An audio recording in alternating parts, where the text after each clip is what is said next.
so authorized by its articles, may by special resolution alter its memo so as to render unlimited the liability of its directors or managers or any of the managing directors. So 289 is telling us how you can make the limited liability of this class of people to be unlimited. Yes, 288 said let it be in the memo, but 289 is telling you that what you do is that before that can happen, it must have been such that your articles of association permit. That's why I said if so authorized by its articles. So your articles must have permitted that you can actually change the limited liability of this class of people to be unlimited. So when the articles are already permitted, he said you may now by special resolution alter its memo. Now I'm saying that, so clearly the way to go about is in twofold. The first is that you change your AOA. Remember that your articles of association, like I said, articles of association are alterable documents. So you first of all go and change your articles of association, because if in your memo the liability of this class of people are limited, it means that your articles of association would also be riding on that particular terrain too. So you cannot go ahead and just change it in the memo, because section 289 says that before you can do so, you must have been authorized by your articles of association. So the first thing to do is to go to your articles of association, amend your articles of association. They are amendable. You amend them. Then when you amend them, you say, oh, okay, that the liability should now be unlimited. Then you now go back. That's what I said. Then secondly, you then go ahead and change the memo. So now on the issue of alteration of memorandum, now you must understand that be it conditions, that is the must ones, or other provisions, that is the main ones, one point that is clear is that a memorandum is an alterable document. Now, in order to need a memo, you need a 4/5 of its member. Now, to alter an article, you need a special resolution as provided in section 48 sub 1. I'm not saying that a point that must be re-echoed is that in order to alter an article, one must bear in mind the provisions of CAMA. Before you can alter your articles, you must bear in mind the provisions of CAMA and the conditions or other provisions contained in the memo. This means you might not be able to alter your article where CAMA says you can't, or where your memo says you can't. If your memo is saying that you cannot alter that article, that part of the article, then you cannot do so, except you have amended your memo to now say that you can alter the articles. I said, however, before we digress too far, it is important to point out that what is currently our concern is whether a memorandum can be altered. Can you alter your memorandum? Yes, memorandum of association is an alterable document. And when you look at 289, it says there are two ways for you to make the limited liability of this class of people to be unlimited. You make sure that your articles of association permits, and as I said, if it does not permit, first of all, go ahead and then alter it to permit such. Then you go to your memo and then alter it and say let it be what is limited, let it be unlimited. But you must state it in your memo, and that's why we said that in the memo it's not only conditions that can be in the memo, the main one, that is other provisions, can also be in the memo. Now, as earlier remarked, a memo is an alterable document. That is, you can alter a memo anytime. And we have shown with section 2.9 now how you can alter what constitutes other provisions. That is, what are not conditions. Because when you want to alter conditions, we have said earlier that the way to go about altering conditions is to go and check the provisions of section 45. Subsection 1, 2, 3, and 4. But section 45.5 has to do with any other provision. But we have now we've examined what could constitute other provision, like I put in the memo, like 288, and 289 has shown us how you can also alter any other provision. So, which means the content of your memo is alterable. And I said a memo is a document of enumerated issues, which means It contains conditions and any other provisions, the must ones and the main ones. We have examined how you can amend the must ones. We have also examined how you can amend the main ones. Now, and similarly, he said a combined reading of section 44 and section 45 shows us how and to what extent the conditions can be altered. Section 45.5 is a further authority on how any other provision can be altered. In essence, you can alter the contents of your memo. It is important to quickly state that on the question of alteration of memo, section 47 is very relevant. On the question of alteration of memo, section 47 is very relevant. It talks about the power to alter provisions in the memo in certain cases. Let's hear what section 47 says. Section 47 sub 1 provides that subject to the provisions of section 44 of this act and of this section of any other part of the act, any other part, those ones that preserve the rights of minority in certain cases. When you check section 300, you find that it talks about minority rights, 301, 302, and also as it relates to the ruling first and abortu.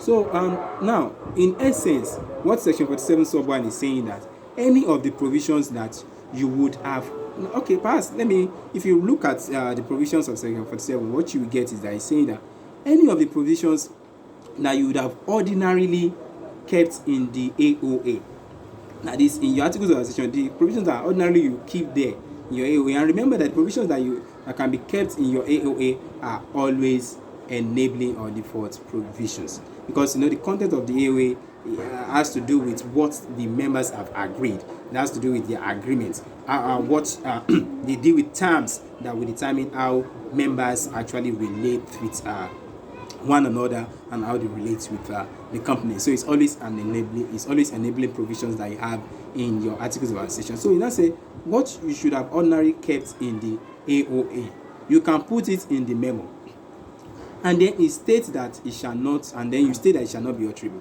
So which means that if you want something not to be alterable, because your memo and your AOA are alterable documents, you can alter anything. So the question is, can you keep, in fact, conditions that we would have thought are not alterable, they are alterable. Any other provisions alterable. So the question is, what if you want to put something in your memo and you don't want it to be alterable? You don't want the company to be able to alter it. What are you to do? You do a combined reading of section 47.1 and section 47.2. What do? All those provisions that you should have kept in your AOA, you will then keep it in your memo. And then when you keep it in your memo, you then put it in the memo and state that it shall not be alterable. However, this is not possible without applying or activating section 47.2. So I said this way, a company is creating its own entrenched provisions. Yeah, there's provisions that are referred to as entrenched provisions, which means they are provisions that are not alterable. You cannot alter them. But CAMA does not have entrenched provisions, because memo articles of association are alterable. Well, if you have an interest that you want to make to be unalterable, what do? Read section 47.1, then attach section 47.2. So what you should have kept in your AOA, you will keep it in the memo and then state in the memo that it shall not be alterable. So you are creating your own entrenched provisions. So entrenched provisions are those provisions that cannot be altered. Hence, under CAMA, any provisions in your memo and articles of association is alterable. However, you can make certain provisions entrenched provisions that is not alterable by tying them in your own memo with section 47.1 and 2. This is because there are really no entrenched provisions in CAMA, like you have in section 22 of the English Companies Act of 2006. Perhaps I should give further clarification on this. It is simple. All you have to do is this.